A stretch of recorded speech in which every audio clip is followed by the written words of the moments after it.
ఒకరోజు కాశీ విశ్వనాథుని ఆలయంలో అర్చకుడు లింగాభిషేకం చేస్తుండగా ఇంతలో ఆలయం వెలుపల పెద్ద శబ్దం ఒకటి వినిపించింది. వెంటనే పూజారి బయటికి వచ్చి చూశాడు.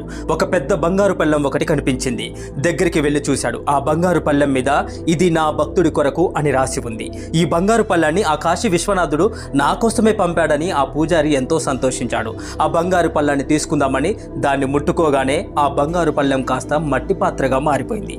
విడిచిపెట్టగానే మళ్ళీ బంగారు రంగులో తలతల మెరిసిపోతూ కనిపించింది. అరేరే, ఇదేదో మాయపళ్ళంలా ఉందే అని మళ్ళీ బంగారు పళ్ళాన్ని ముట్టుకున్నాడు. అది మళ్ళీ మట్టి పాత్రగా మారిపోయింది. మళ్ళీ విడిచిపెట్టగానే బంగారు పళ్ళెంగా మారిపోయింది.